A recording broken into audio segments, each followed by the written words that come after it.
There we go. Welcome back. We have a work day today. What we're going to do is work on Chapter 3. We will get most of Chapter 3 done today. We don't have to get all of it finished. I'm trying to pick a nicer ink color for today. Product quality, and development is what I'm trying to write. Remember, that maps back to, in the course outline, you could just write Chapter 3. First, we're going to talk about defining quality. This is essentially an outline of the chapter itself. And then I'm going to jot TQM, that is obviously short for something, and then, again, another abbreviation, QFD analysis, of which we will give all of this context as we talk about it. Now, notice that there's two reminders, just quick reminders. Right, first off, the pre-EQS module, which has been open since the first of the year, it closes today. And I know that probably everybody like in the room, as I'm talking, has already done it because we're only looking for about 12% of the class as of 10:30 this morning. So it's probably even less right now because like all the other EQSs, it will close at midnight, your Buffalo time. Oh, right, but that second one is, and don't forget, because if you put off the pre-EQS, then this might seem like a tight turnaround to you, but our first sort of real EQS, in that they are actually old exam questions, is Monday and Tuesday, okay? So, now, today, like I said, it's just a work day. We're just going to work in Chapter 3. Now, just in the note frames, where are we? Oh, right, I had jotted down this idea of defining quality. What is the discussion? It's like the first 5 pages of that chapter. And sure enough, that is exactly what this is, note page 12, what it says. Now, first off, you can see from that page that it's implying that there's more than one definition of quality. And neither one has been supplied on the note page, but that would be a good place to start our discussion. Now, similar to the case of goods versus services, the product life cycles, a lot of things in MGO302 are easiest to picture at first or to motivate if you have an actual product to talk about. So I brought another simple product to class. Everybody see what I have a hold of? Got them at the bookstore, right? It's just tennis ball. Now, manufacturer, brand name, pen. Okay, today we're going to talk about quality. Oh, there's another word like project and inventory. You know what the word quality means, right? You've been using that word long before you ever got to this class. Right, and very similar to those other words that you already know what they mean. This, you probably never stopped and thought about the clinical meaning of the particular word quality. All right, time to define quality. Now, let's use this as an example. This is a very ordinary object. Oh, this one's getting a little roughed up there. Here, let me see if I can smooth him out for the camera. Let's suppose we're the manufacturer of this particular product, sports equipment, particular tennis ball. I'm going to pose a question to you. How do we assess the quality of our output? Because, I mean, if we were Penn and we were the manufacturer, the provider of tennis balls to the world, we're going to talk about this thing called quality. And I just asked, so, okay, here's our product. How do we determine its quality? Yeah. The way it bounces? Yeah, for instance, the way it bounces. Now, I've left it actually on the camera, but I have a second one. And, oops, here it is. Of course, there's carpet up here, right? So it probably would be a little bit bouncier out on the tennis court, but right, then, so okay, so I could check that it bounces correctly. Now, it's probably not the only thing that I'm going to assess, right? If I really were doing an audit to make a statement about the current quality of our particular output, like what else? Just, durability, okay. So that looks like actually I have been doing it with that other one. Yeah. The weight of the ball, right? Texture. Good, yes.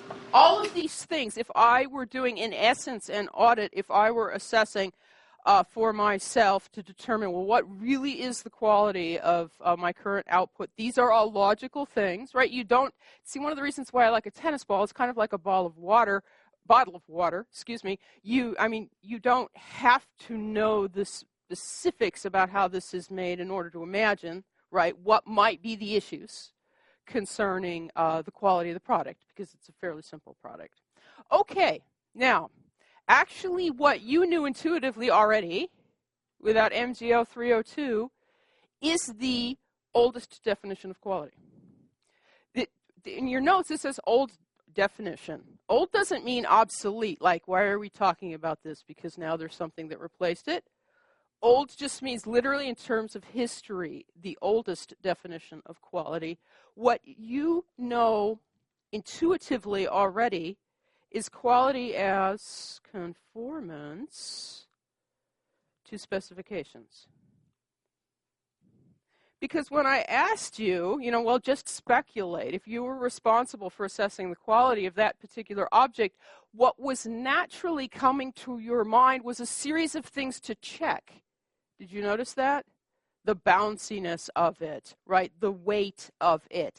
These are, what would you be checking them against? We have certain expectations, right, as a manufacturer, the specifications, and you'd be checking that that particular object actually conformed to those specifications, which is why, not surprising, this whole concept is known as quality of conformance.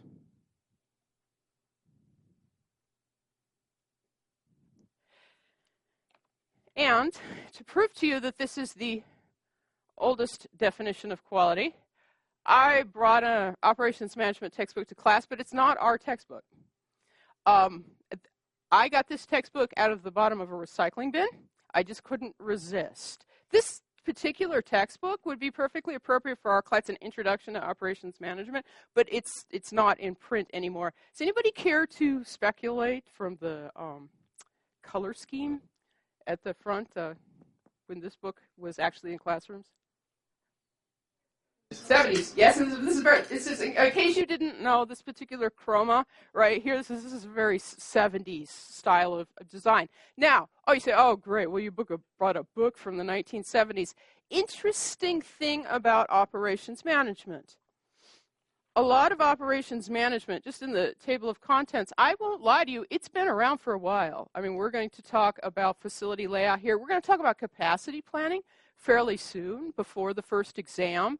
I'm just scanning around in here, aggregate planning. You can find that on our inventory. Oh, quality control. Right, we're talking about quality today. Now, that particular chapter, I marked it. There it is, chapter 17 in this book from the 1970s. And of course, just like our chapter for this week, in the opening paragraphs, it lays out the definition for quality. And can you see it? It's in italics right here.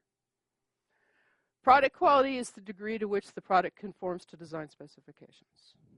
Then all of the rest of the chapter is discussing all the various issues concerning exactly what you were exploring mentally in the case of the tennis ball, is how one would check for conformance to specifications. Oh, before I close the book, I know at first glance it doesn't look familiar because they're using circles and boxes, but you see inputs, not transformation process, but conversion process outputs. This graphic is in the front of every chapter. It's like a running theme with this book. It's that same model. I told you that model has been around forever. Oh, now, one of the things that's sort of interesting about our particular example for quality of conformance, let me switch the view again. Okay. This particular photo, this is not from our overhead camera. I think I got that one from Google Images or Wikipedia. Right, we were talking about tennis balls. One thing that's interesting about them, and the reason they make a good example in class, is I think I did get this off of Wikipedia here, is that tennis balls are, okay, so we're practicing simple concepts, duh. Is this a very standardized or a very customized product? This is a highly standardized product, right? It's made in high volume. Each and every unit of output, must be very, very similar, nearly identical, because this is an example of a product in which the manufacturer doesn't get to manipulate all of the specifications. Right? The manufacturer typically, unless the manufacturer has been commissioned by another company, the designer of the product. There are, and they were actually the first ones that came to mind, as you were thinking about it. There are various specifications for any given tennis ball that if you want it to be of acceptable quality to the United States Tennis Association, and you might ask, well, why would you care? So that they will buy your product to use in their matches. Then it's got to meet there's a governing body for those particular specifications. Okay, there are few products that are so completely mapped as far as it's not up to the producer. There's a whole third-party governing body that says exactly what the specifications are going to be. But you can see that's what, for instance, weight. You said weight? Yes, it has to be exactly within that range. Diameter. Has to be a particular diameter. Has to be, this color is called optic yellow. Has to be either white or optic yellow. We could have checked. And bounciness. Actually, this is the test. This is actually what I should have tested for. A drop from 100 inches onto concrete produces a bounce of 53 to 58 inches, or a little bit more than half of that. And I guess our tests would have been disqualified because it's not at sea level and at 68 degrees. Like in this particular room. But if you were the manufacturer, that's exactly what you would be testing for. You see, okay, conformance to specifications. Now, you can already see where this is headed, because even on the note page, there's a lot more room in there, and it says something about a newer definition. Yes. This is the oldest vision of quality, conforming, right, to enlightened specifications. This is now not the only definition of quality, because starting about the 1980s, it would have been about 10 years after that one book we were looking at had just come out in print, there started to be a series of problems that cropped up with some high-profile companies that will go unnamed here that were adhering actually quite tightly to this definition of quality. And they didn't understand why then they were having problems, essentially, competitively. All right, now, in order to motivate what might be missing, and what was missing is just we're working our way up to a second way of defining quality, working our way up to that. The tennis ball won't work for that, because the tennis ball plays perfectly into this vision of quality. I need another product, and I didn't bring an example of it. It wasn't hard to find a picture of it, though. Is everybody familiar with pumpkin pie filling? Canned pumpkin, in essence. In the United States, the sale of canned pumpkin is highly seasonal because we mostly use in the United States canned pumpkin for pumpkin pie, and that's mostly in the fall, right, around holidays. Elsewhere in the world, right, it's used in other dishes and on a more regular basis. Okay, I want to talk about that product, not the pie, so much as the canned pumpkin. Okay, and I want to talk about assessing its quality. The reason that I am dragging canned pumpkin in as an example is because I happen to have the exact specifications for quality canned pumpkin as published by the United States Defense Department. Design specifications for canned pumpkin. If you were trying to sell to the United States Defense Department, you say, well, why would I be doing that? Believe it or not, that's one of the biggest buyers of groceries in the world. That's food procurement on behalf of all of the branches of the U.S. military go through the U.S. Defense Department. So they have thought this out, that if they happen to be shopping for canned pumpkin, this is what they want to see in terms of specification. This is the test to see if the canned pumpkin actually adheres adequately to their specifications. Empty the container, because they come in cans, right, onto a dry flat surface. Oh, so this is what we call, so in quality, a destructive test. You need a unit of output, and you're going to use it. Yeah, open one of the cans. Invert it, right? Just dump it out onto a flat surface. The contents of the can must create a high mound formation. Well, yeah, we're going to make a mess. You guys imagine pumpkin pie filling, right? If you dump it out without the can, it's just going to create kind of a gelatinous mound. This is the test right here. Wait for 2 minutes after you've done this. Measure the mound. The highest point of the mound must be no less than, right, save the can, 60% the height of the container. If that fact is true, that's the specification, right? It's good canned pumpkin, buy it. Actually, somebody told me quite some time ago, they said, oh, yeah, that's of course, that's a well-known test. It's a well-known test, actually, apparently, for water content in any substance. But anyway, we're saying is that how do you assess the quality of canned pumpkin? Dump it out onto the counter, set the can next to it, and wait for 2 minutes. And if the mess that you made is at least 60% the height of the can, yes, that is automatically good quality canned pumpkin. What's wrong with that? It doesn't say in it at all that it has to be any pumpkin at all. Well, first off, you said it doesn't say that it has to be any pumpkin at all. True.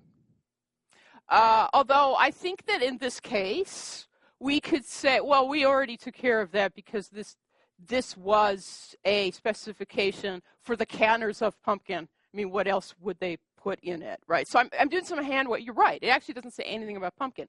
I'm doing some hand waving, right, to make that point go across. Now, most people, like, you're kind of snickering. Yeah, that's like really dumb. What is it that's so funny? Because I didn't actually get this from the purchasing manual of the Defense Department of the United States. I got this. I saved it from a 365 stupidest things ever said, right? It was on one of the days. Why is this inherently humorous when this is an actual specification to assess the quality of a canned good? Doesn't account for the actual flavor. Doesn't account for the flavor, right? Doesn't account for the taste. I mean, what is it that you're going to do with canned pumpkin? You're going to make pie, and it doesn't make any reference to, now notice that, its taste, it doesn't make any reference to its consumption, right? What does the person who actually has to eat it think about its quality? It's completely independent of that. It is, however, I will say, yes, I know, it is actually a legitimate test of water content in gelatinous substances. Okay, now wait. That's the gap I was talking about. Because, let's go back to the visualizer. I'm going to point something out. This chapter in the 1970s textbook on quality control, actually it'll be back. I will bring this book back much later in the semester. And so you may have a sense of deja vu, like, oh yeah, at the beginning of the semester she had that book too. I will bring this book back at the end of the semester because there are things in this book, it's very interesting, even in 2017, to look at. They're still very, very much true. But here, early in the semester, I want to point something out. This is the only chapter in quality. This one, chapter 17. If you look at our textbook, let's see if I can, without totally losing my place, page back to the course outline, or course syllabus, because I have it in the front here in my notebook. These are the titles, right, of the chapters in our textbook. We're right here talking about that right now. That's chapter 3. If you look, okay, that's chapter 3. That's the chapter on quality. Now, wait a minute. This is chapter 13.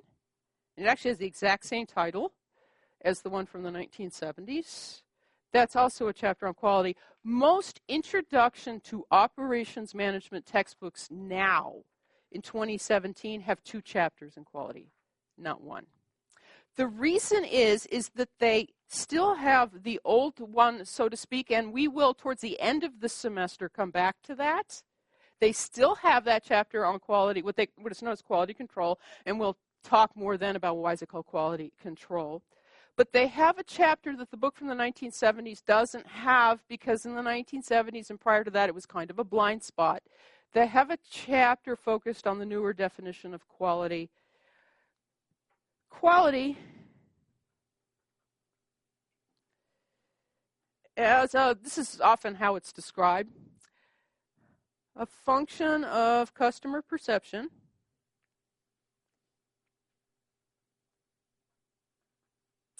minus customer expectations.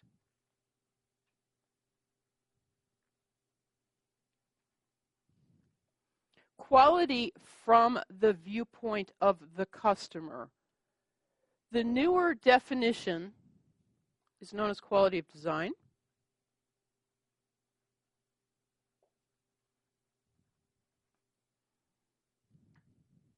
The newer definition is grounded in the customer's viewpoint. That it's fine for us to inspect, and actually, like I said, that's not obsolete, and we'll come back to that. That if you're providing something, you do need to monitor that you're doing a good job, and it does come back to a set of specifications and checking up on them, yes.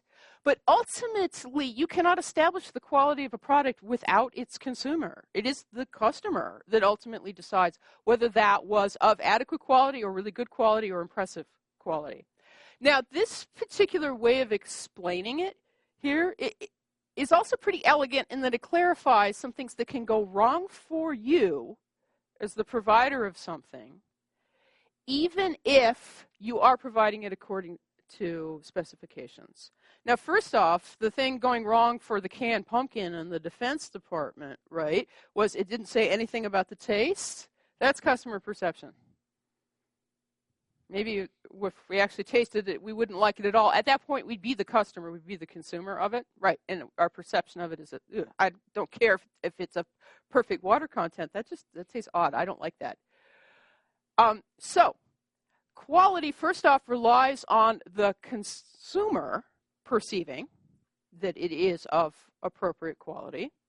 You say, well, okay, other than the goofy example of the Defense Department ignoring the taste of food when it's testing it, isn't it pretty much true, like, smartphones and cars and things like that, that as long as they do actually adhere to very precise specifications, isn't it safe enough to say that that we will perceive that they are of good quality? And the answer would be, yeah, safe enough, as long as your example is something like a smartphone or a car, because a smartphone or a car is a good or a service. I was just naming what? I was naming goods. I was just rattling off deliberately, literally, goods.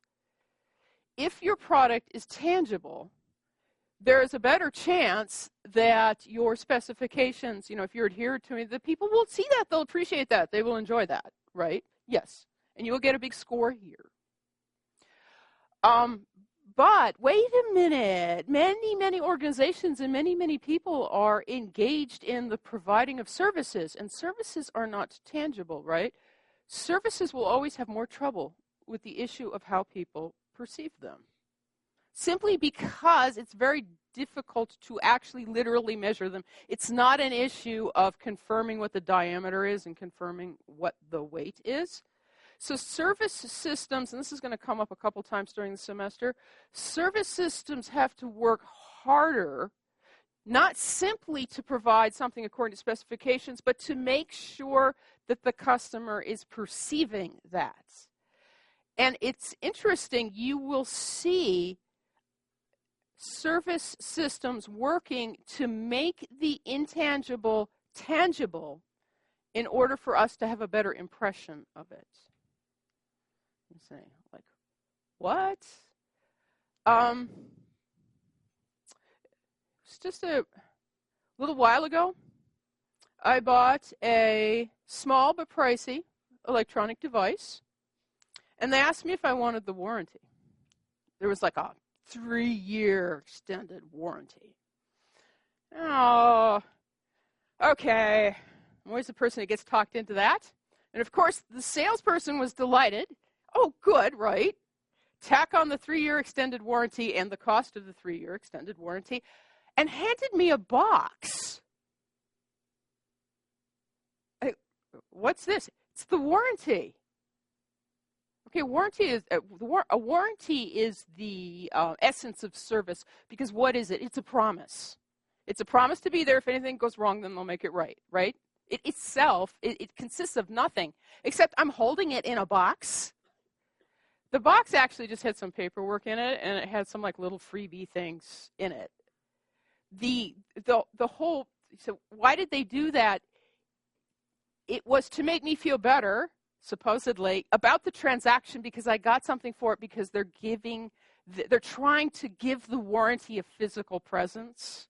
Yes. And you can see that here, in there. Arguably, who is it with Flow? Progressive Insurance? Okay, yeah, right. Do you notice how all of their insurance policies, like these boxes in a store, that they're actually working through advertising to try to make something that is very valuable, but you can't see it or measure it, to bring it into our physical world, and then we will appreciate it more, because we do tend to have more trouble perceiving accurately what's going on, what we can't literally see. Okay, so it explains why service systems have to work harder, which was starting to become a mystery in the 1980s. Then that clarified that. Oh, now notice that this is kind of like a equation, though. No, actually, it is an equation. It says quality equals customer perception. Okay, you hope you get a big score here, right? Hopefully, because you're doing a good job here, minus customer expectations.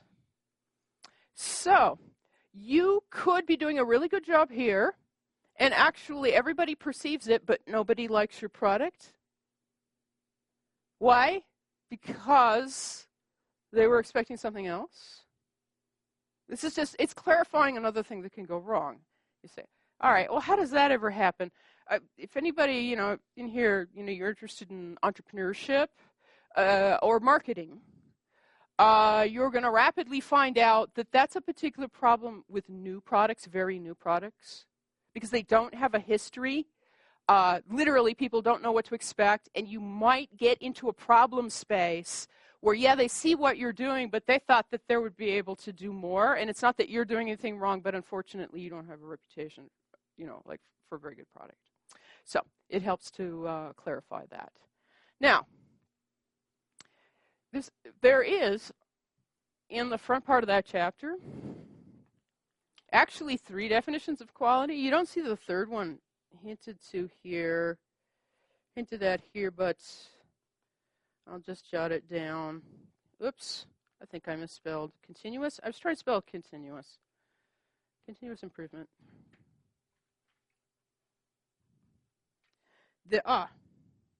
Of which you see down there a related keyword, Kaizen. That's an even newer idea that has come along, is the idea of, okay, you keep those 2 definitions. This, again, is not meant as a replacement, but if you want the complete story of the idea of quality and how good a job are you doing as the provider of something of value, there is a 3rd dimension that's missing, and that's that you should always, as an organization, be striving to do better. Regardless of whether you're doing well, that your whole outlook and posture, lean into it, is you should always be striving to do better.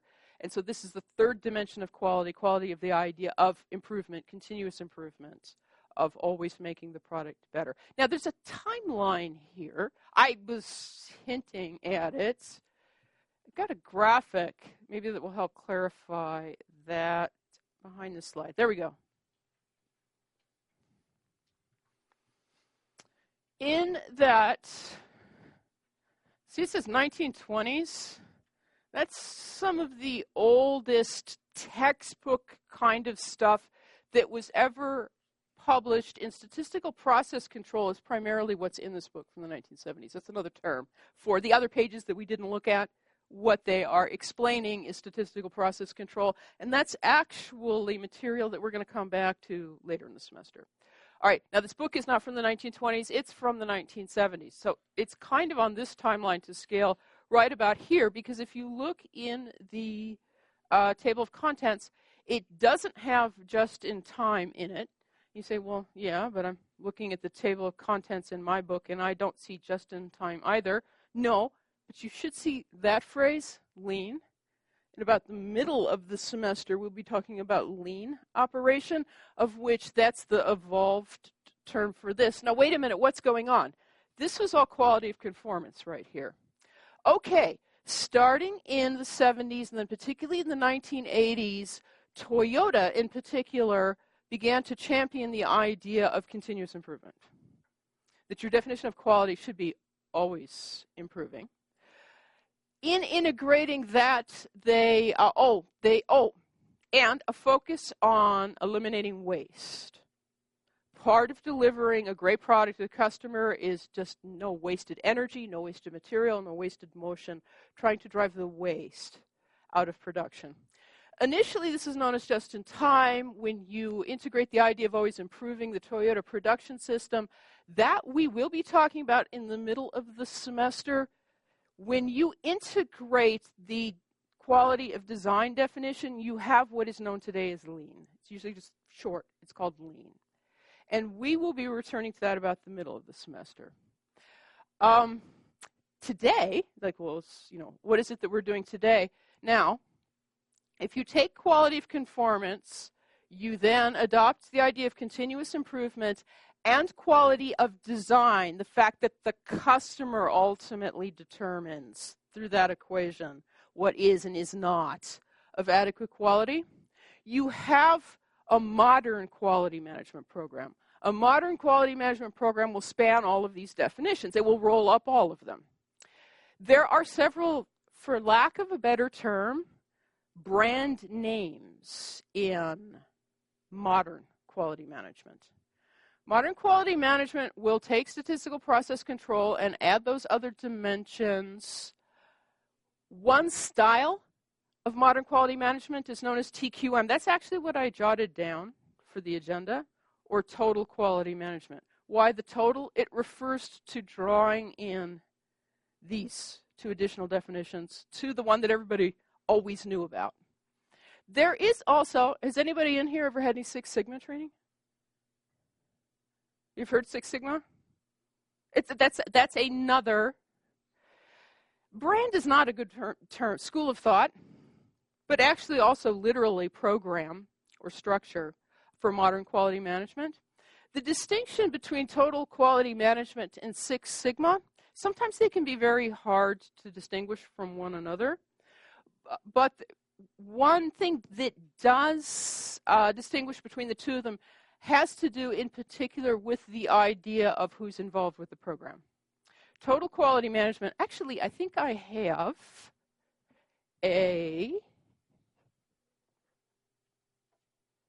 just a slide, right. Total quality management, simultaneous and continuous pursuit of improvement. So you see there's the continuous improvement in both the quality of design and quality of conformance. So there's the other two definitions now this is just modern quality management through here, by whatever name you want to call it, right? Because the three definitions are alive and well and together. This part is kind of is specific to total quality management through the involvement of the entire organization. There's another style of doing this. Six Sigma is almost the same thing in terms of material. Six Sigma, though, doesn't stress necessarily involving the entire organization. It stresses the very careful training of some people in the organization to then work on it. So that's really the only starkly different between the two. So where I wrote, TQM, I said, we'll talk about total quality management. What we're just going to talk about now is, by any name, what are the features that you would expect to see in a more modern quality management program? What are the features other than statistical process control? Because we're going to talk about that at the end of the semester. We don't need to talk about it now. What are the features that you would expect to see? Oh, well, there's actually a summary sheet in the note pack. Because we would look for these things.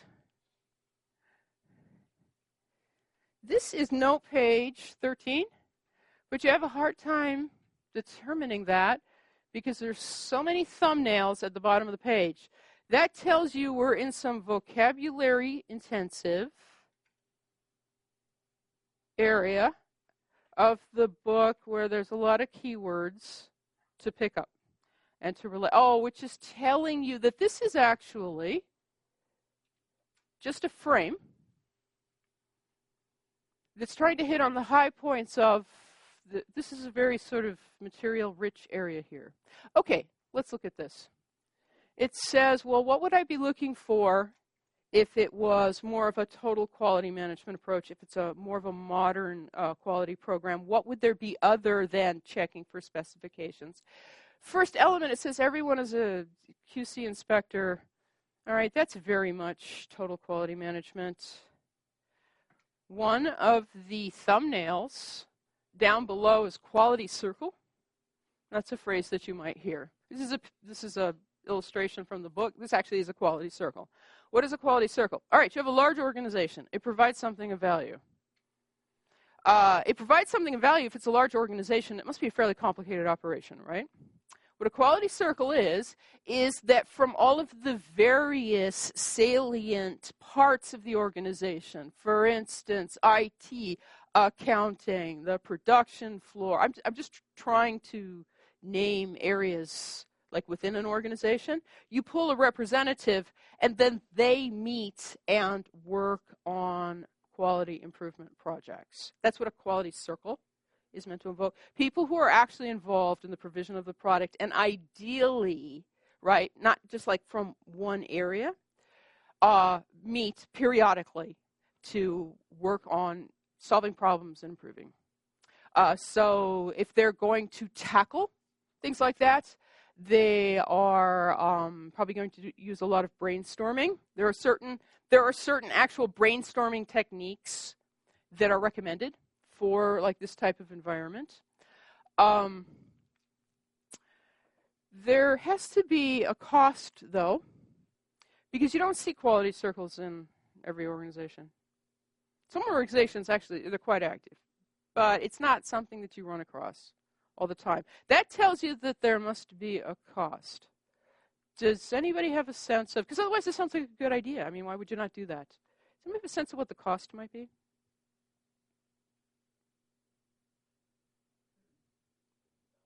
$50,000? Oh, you should actually try to cost it out, right? No, I was just meaning in general, why isn't everybody doing this? There must be some.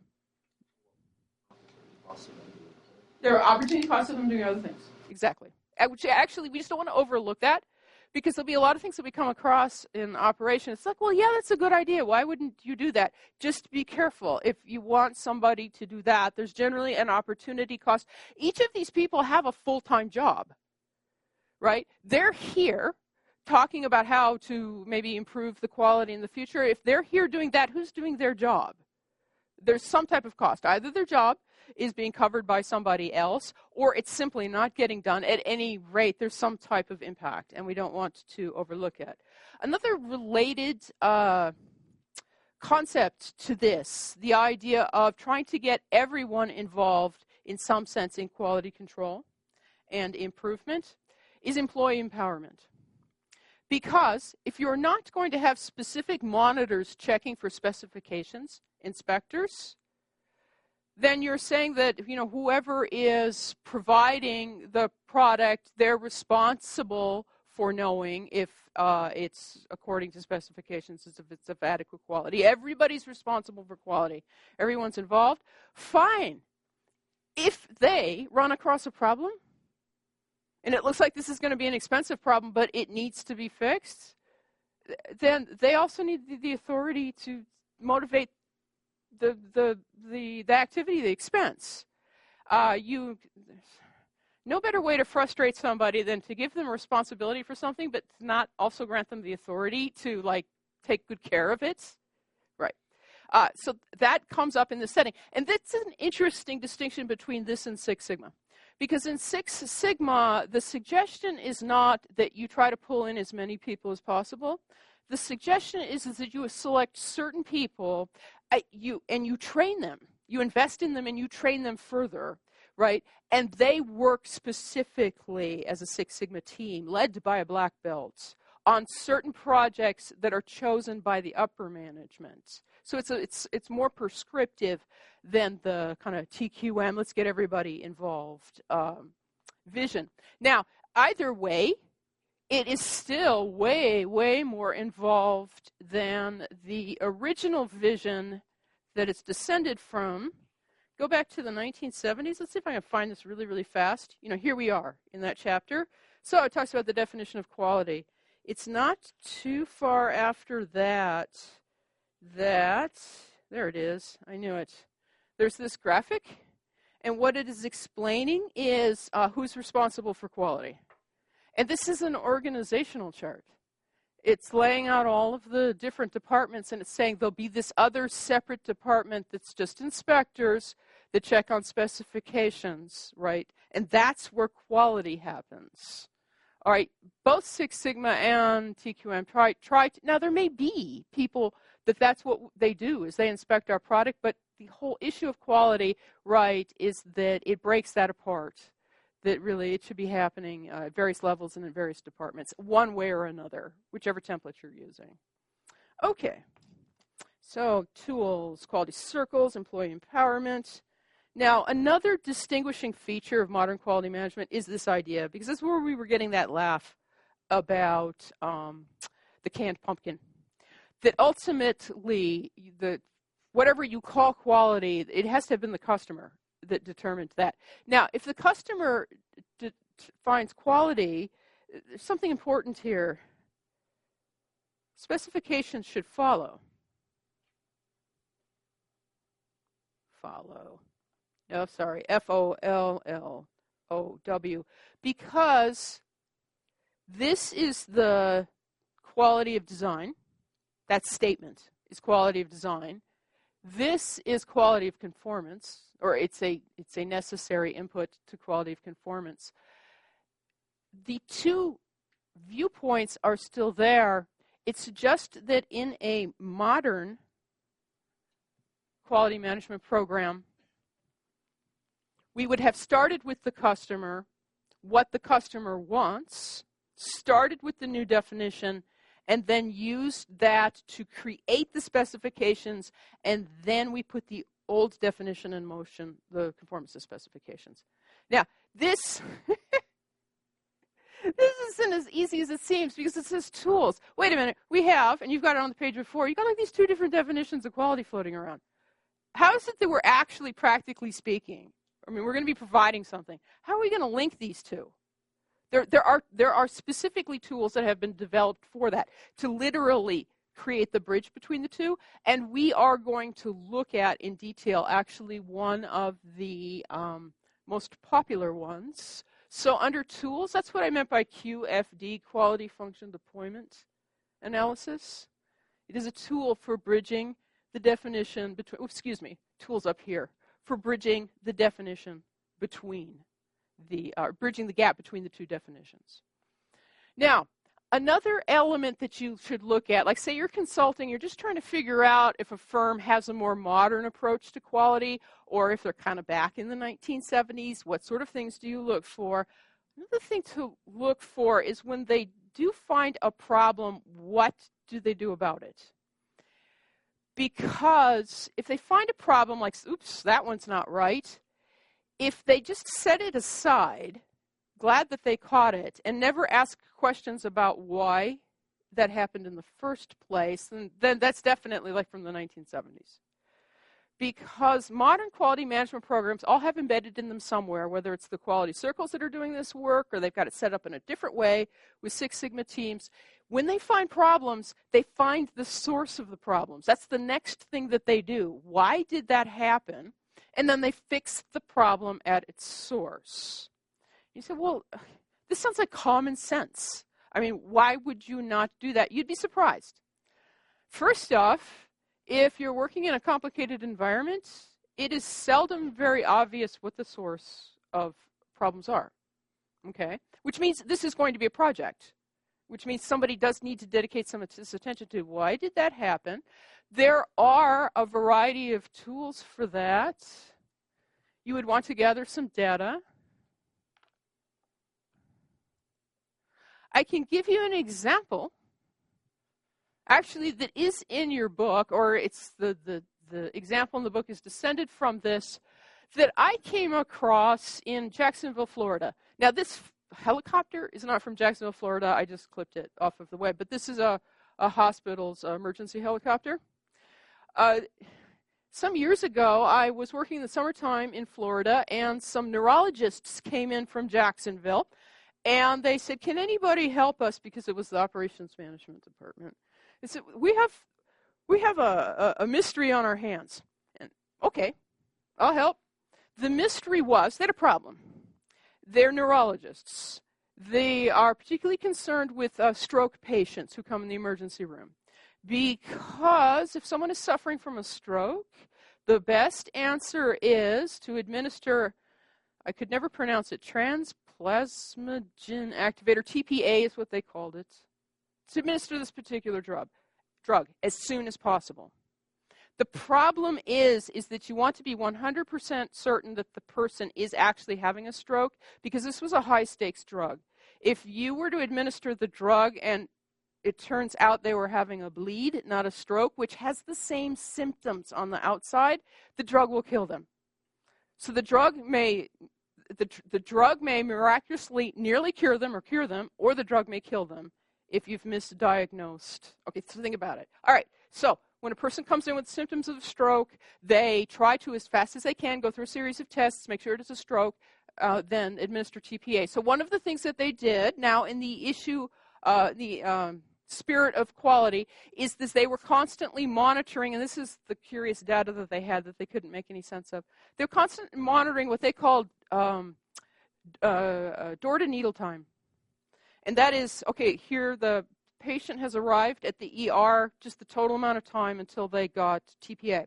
Because TPA was also time sensitive, that if more than 3 hours had passed, it pretty much probably wasn't going to help. If the sooner they could get it, the even better and better and better and better and better the chances were. Okay, so they're always monitoring. What was that? The door-to-needle time. The thing they couldn't figure out is, now that they had collected that information, patients that came in on the helicopter always got the drug a lot faster than other patients.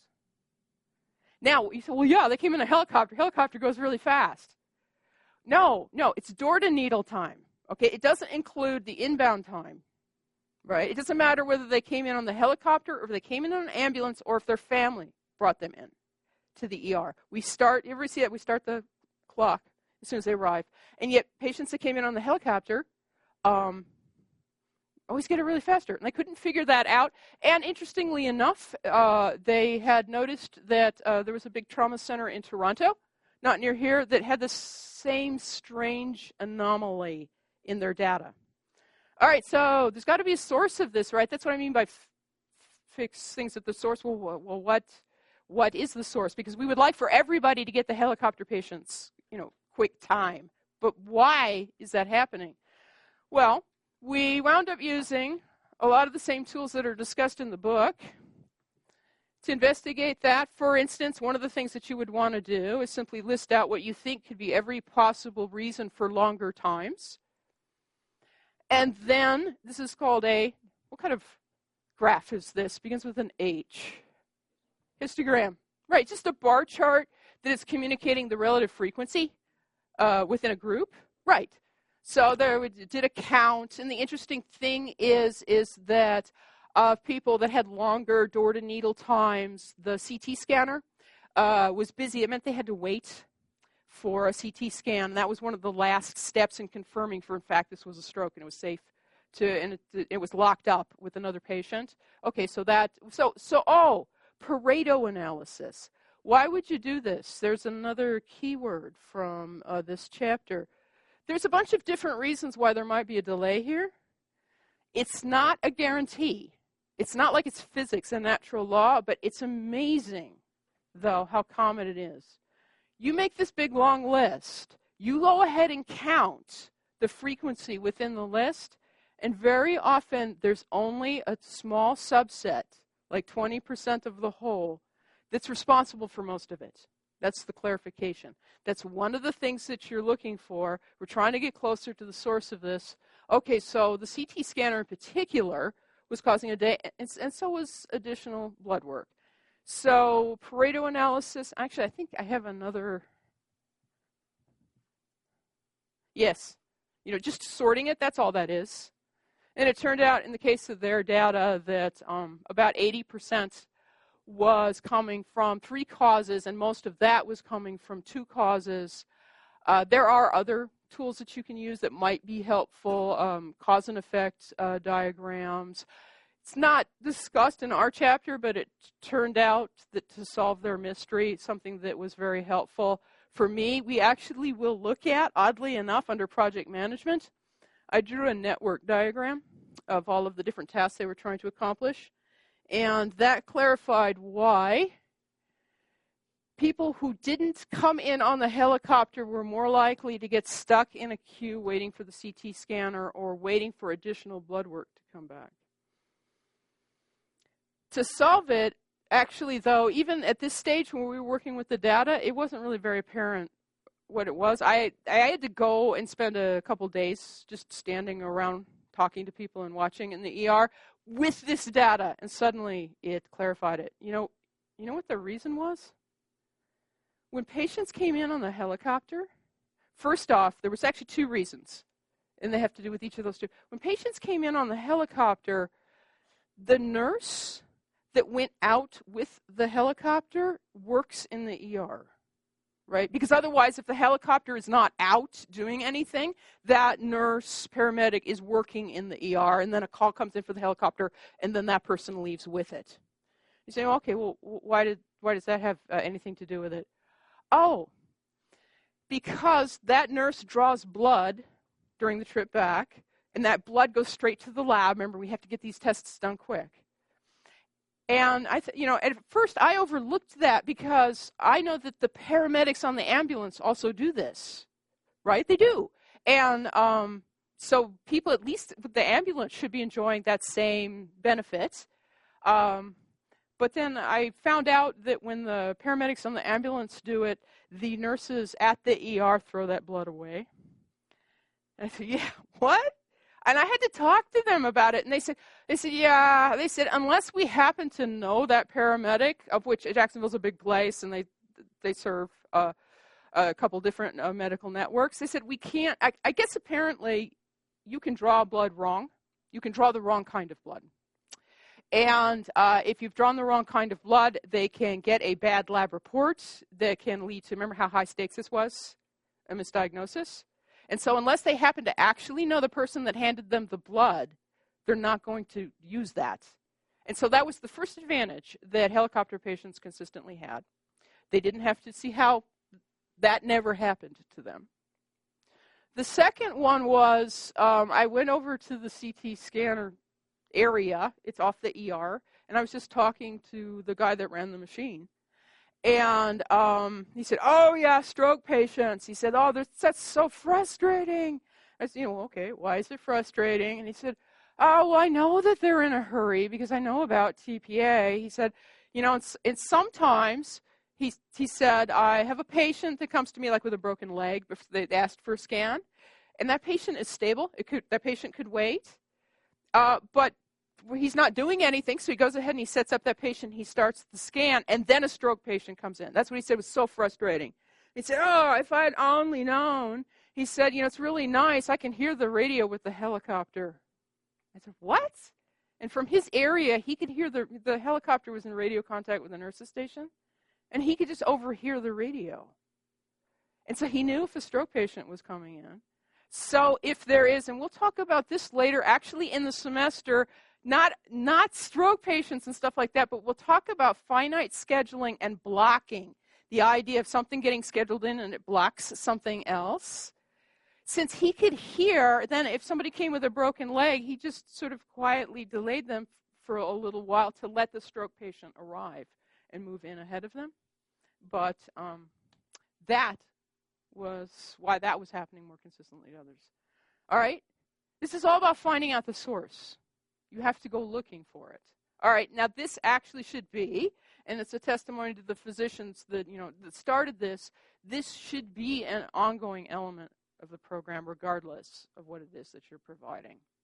Now, other things that you could be looking for if you're just trying to gauge somebody else's approach to quality.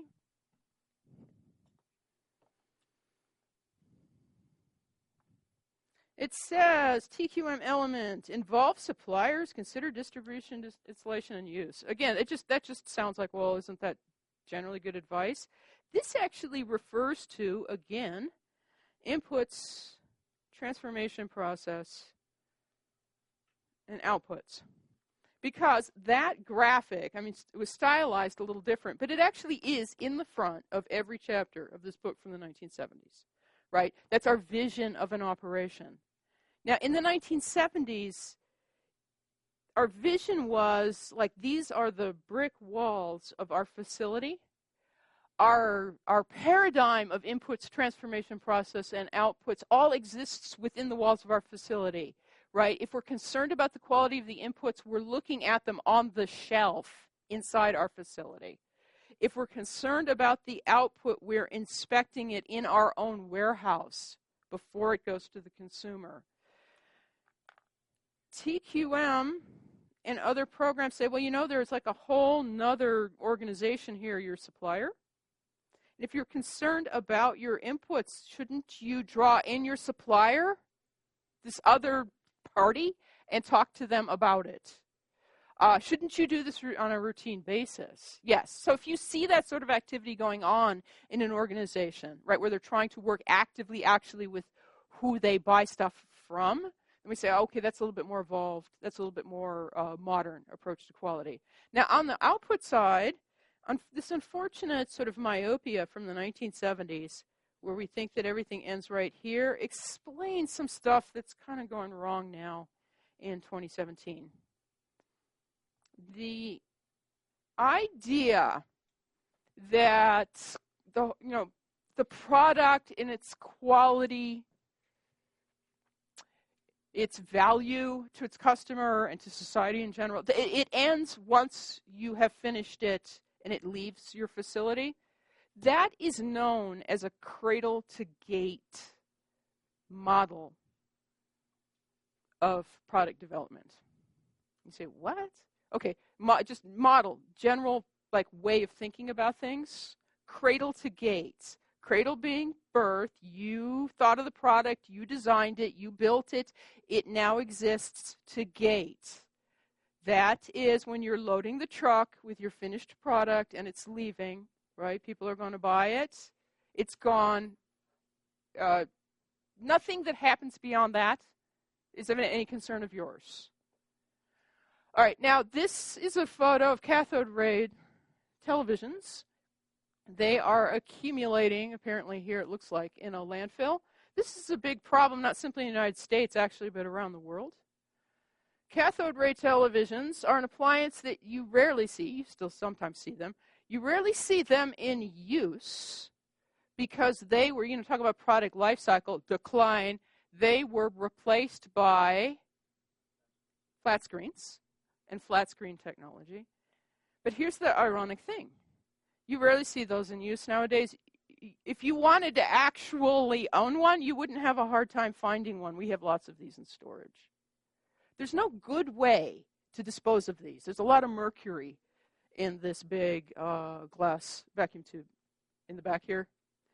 And either they're being pulled to the side in dumps because the people who are managing the dump site don't want to actually put them in the dump because of the mercury. That's illegal. Or people can't find a dump that will take them. And so they're hanging on to them in attics because there's no good answer to what am I supposed to do with this in terms of the environment, because the original designers and builders of this particular technology, they never thought about that. It was never in their thinking. And during its entire history, they never really got called on it because cathode ray replacement was kind of a diffuse thing. What's created the problem is flat screen technology, right, exploding on the market, and all of a sudden them all going obsolete all at once. We still don't have an answer to that. Okay, but that is the epitome of cradle to gate. Nobody thought about it at the time, right? What was going to happen to them after they left the factory. Okay, so a little bit more evolved approach to that. What would we do? Well, you can see where this is headed. If you've thought about the disposal of the product, like you figured out a way, it wasn't done in its day, but say you had figured out a way that even as you're building cathode ray television, a way of extracting the mercury when it's done so that you could crush the whole rest of it and safely dispose of it, we'd say, oh, that's nice. That's cradle to grave. In developing the product, in its infancy, before you start building it, you have thought all the way through to its end and its death and its safe disposal. Okay? So this is also considered like the first step in true sustainability. Now, where is this headed, and what do we wish that everything worked on? The ultimate goal is cradle to cradle. That's in designing a product. It doesn't even exist yet. You think all the way through to, in essence, how it could return after it's finished. Now, wait a minute. Planning sustainability in a perpetual cycle of transformation in which the disposal of one product provides materials for another.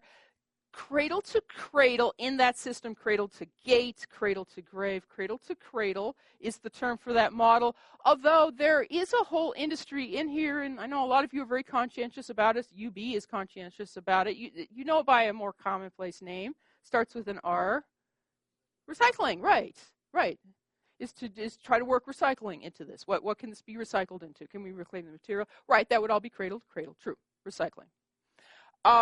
Because in cradle to cradle, it doesn't have to come back as the same product.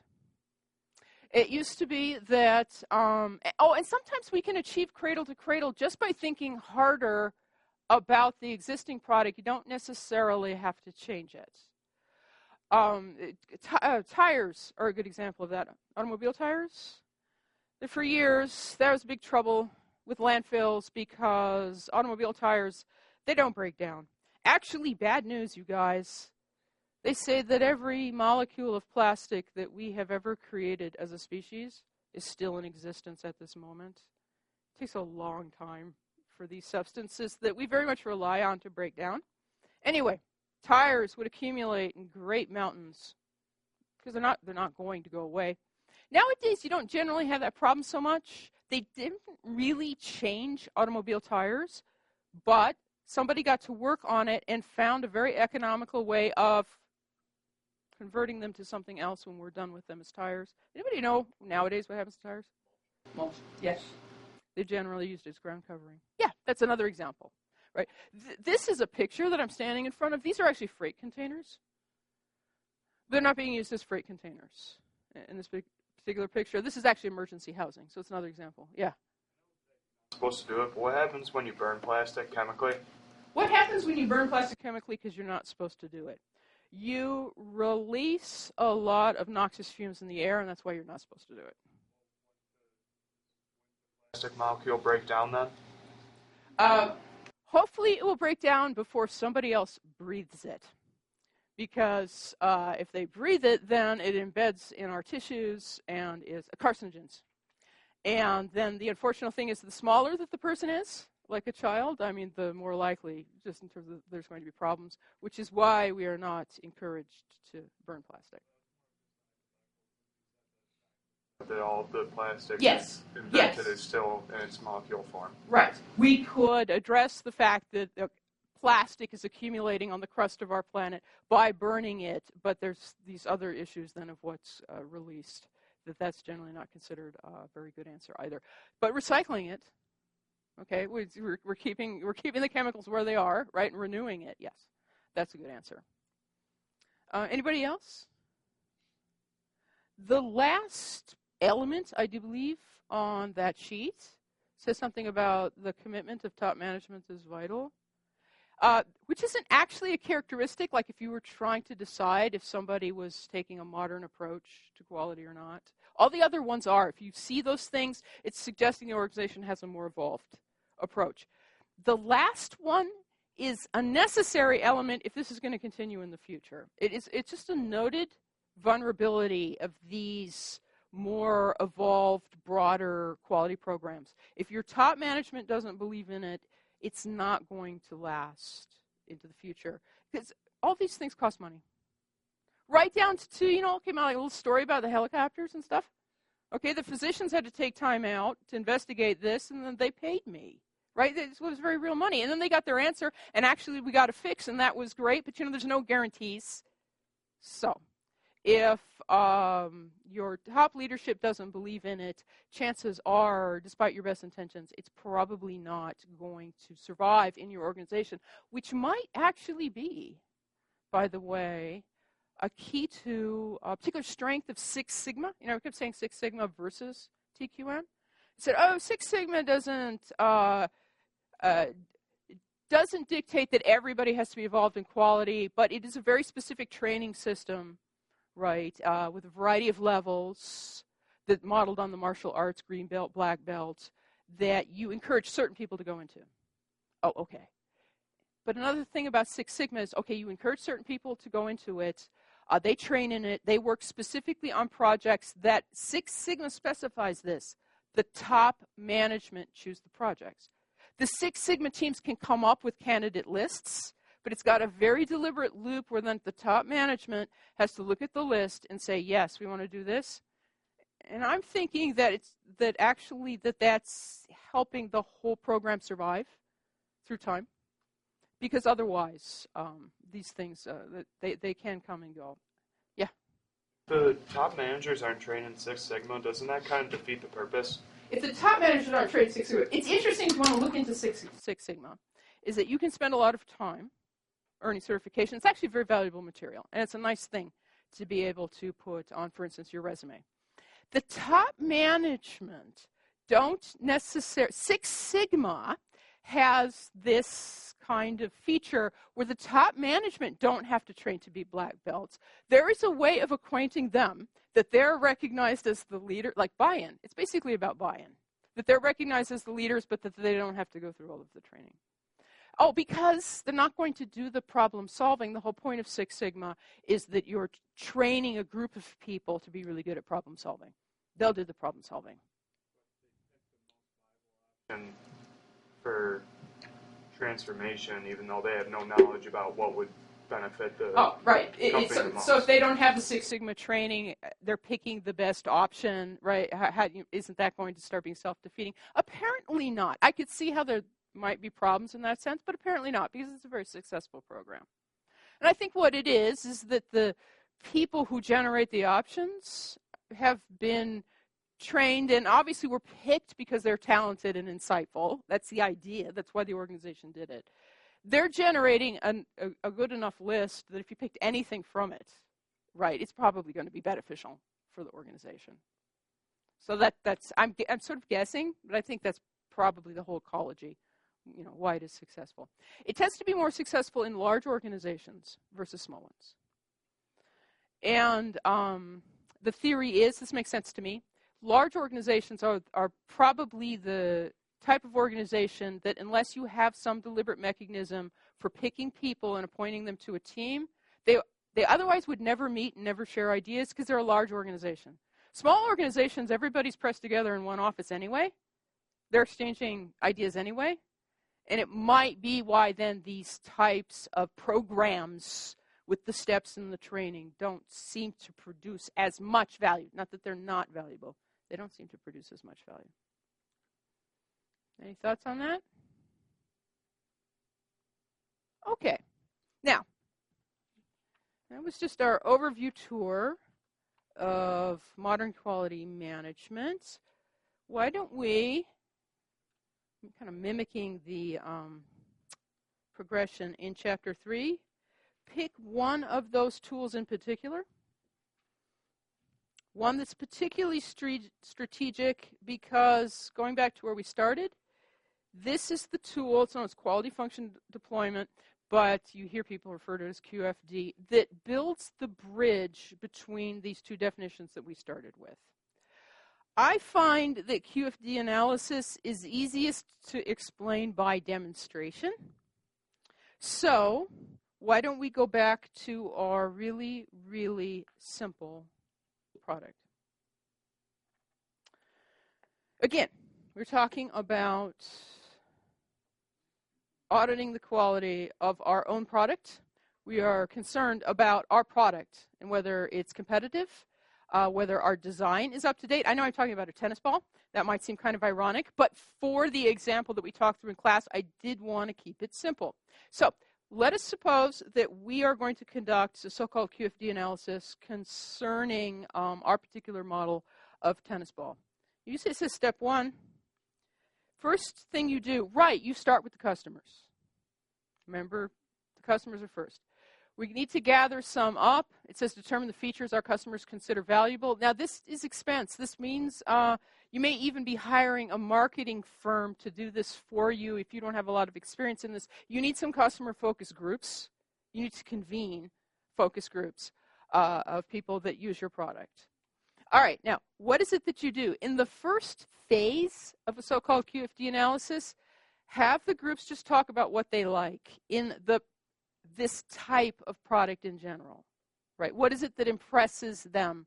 What is it that if they're offered 2 different brands that they might consider good in one, they like that, and then be disappointed because the other one didn't have it? These are known as value features. What is it that you actually value in the product? Okay, now it's important.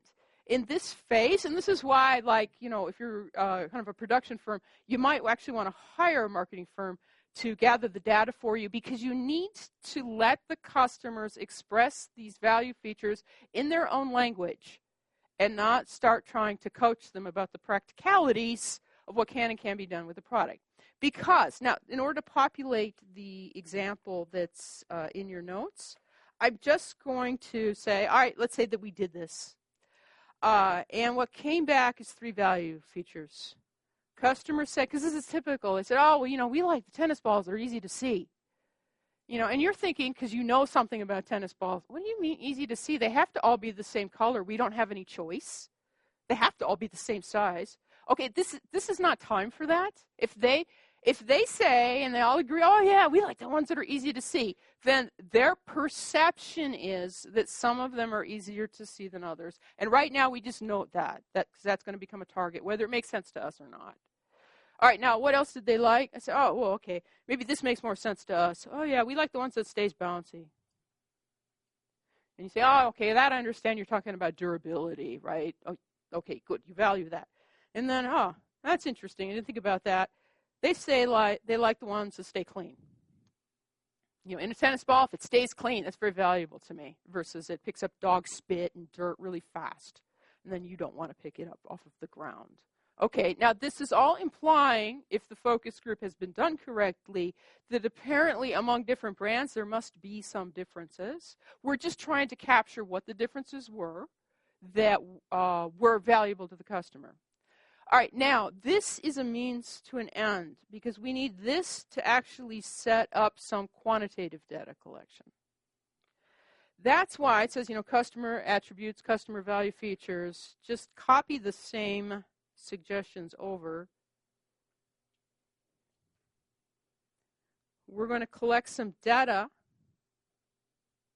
on this, in that they're implying that this must vary among at least some brands. So the next phases could be the same customers, or maybe you're convening new groups of customers. You give them this list. You say, okay, this is the list. You give them several brands. Now, probably like one of them is your brand, usually.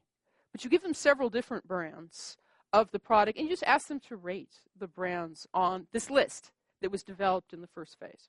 So I'm just going to rattle off some data because we need to populate then the page. So I'm making up this story. This is my story. Brand A, whoever that was, pick a numerical scale. My particular numerical scale, I'm suggesting 1 to 10, right? Where the higher the score, the better. They gave it 10 out of 10. Whatever this business is about easy to see, Brand A, they thought was fantastic. Okay, it's really easy to see. They were disappointed, though. They only gave a 3 out of 10 for stays bouncy. Apparently, it's not very durable. And they also gave it 10 out of 10 for this business about stays clean. As opposed to brand B. I don't know, maybe brand B is us. In my notes, brand B was kind of a middle-of-the-road brand. It didn't get excellent scores, but it didn't get bad scores for any of those three things. Brand C is kind of the dog of a brand. 4 out of 10 for easy to see, so their perception was it's not easy to see. 1 out of 10 for stays bouncy, so apparently it's not durable at all. They destroyed it immediately. And 3 out of 10 for stays clean. So it just didn't shine in any category. And then brand D. Brand D, they weren't impressed with its visibility either. 4 out of 10. Although durability. Let's make brand D shine in that category. This, yes, very, very durable. We liked it. And then, middle of the road, 5 out of 10 for stays clean. It's not the worst, it's not the best. All right, this is the first phase of QFD analysis, right? Think of QFD analysis, or this is how I picture it. QFD analysis is essentially building a bridge. Think of the two definitions as being two sides of a river. And we're going to build a bridge, although we're going to build part of it like one ramp from one bank of the river, and that's the customer definition, quality of design. Now we're going to back up. We're going to go over to the other bank of the river, and we're going to build another ramp towards the center of the river, right? Right now, they're not necessarily going to meet. But how is it that we're going to build this second ramp? Well, we need a new set of people to talk to. For step 3, it says, rate the brands. Now notice it's the same brands according to their technical specifications. You're not talking to customers about this because they don't care. They don't care about the technicalities of a tennis ball. Usually you go talk to engineering about this. The folks that really actually know the specifics of our brand and other brands. Now wait, it says, okay, technical specifications. We had talked earlier, and we saw from Wikipedia, like weight and color. These are technical specifications. You wouldn't want to, if it was for the tennis ball, you wouldn't want to include that in the analysis. And the reason is, and I had noted this, the tennis ball was kind of funny example in that those specifications are dictated by an outside group, and they're not up to us to change. What we want to know in the technical specifications is in the product design right now, where is there wiggle room, so to speak? Where is it that we can make design choices, right? And the U.S. Tennis Association doesn't get upset. They say, well, all right. That's going to be a pretty short list because they're very, very specific about what can and cannot be in a tennis ball. But let's say, for instance, thickness of the shell. So this is a different list.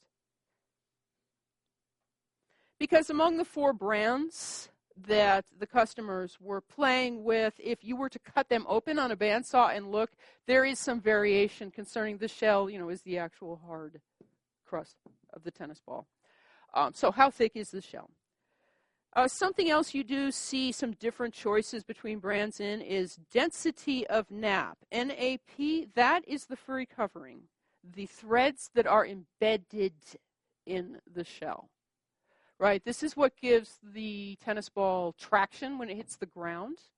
And if you look really, really closely, if you're into like the construction of tennis balls, you notice that in terms of thread per square centimeter, that there's some variation. Literally, some tennis balls have denser naps than others. You say, okay, that's a technical specification that there's some variance. And then percent nylon in nap. That's concerning the threads. Across all the brands, the threads themselves, they're not all necessarily made out of. Some of them are nylon, some of them are wool, some of them are synthetic wool mix. And then percent latex and shell. You can't see that, but apparently there is some design choice, exact recipe of the substance that goes into the shell, latex versus natural rubber. All right, now wait a minute. You have this list. You just gather data across the same brands with the same scale, ideally. All right, so we asked our engineering department to take a look at this, and they said, okay, well, that brand A, one of the things that we noted about it is that when we cut it in half, that it has a very thin shell. So we scored a 3 out of 10. What it has, though, is an extremely dense nap. We haven't seen anything denser than that in terms of cramming in threads per square centimeter, so we gave it a 10 out of 10. Percent nylon in the nap, we gave it 5 out of 10, and percent latex in the shell, we gave it 7 out of 10. Now, brand B, I was suggesting maybe that's our brand. We have a thicker shell than that other one. We have 5 out of 10. And the nap on our tennis ball is not as dense, but it's still okay, 7 out of 10.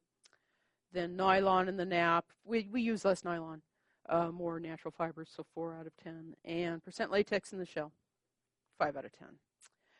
The brand that nobody was impressed with, neither were they. They said, well, it has a really thin shell, 2 out of 10.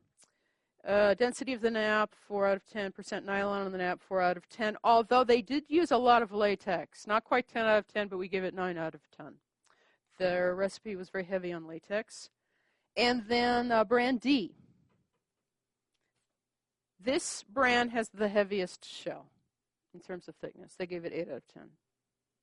2 out of 10 for density, 5 out of 10% nylon, and 2 out of 10 for percent latex. At this point, we have our 2 halves. The thing that we need now is to build the center. The keystone that's actually going to create one bridge between the 2 definitions, that's what we'll forge on Tuesday. Thanks.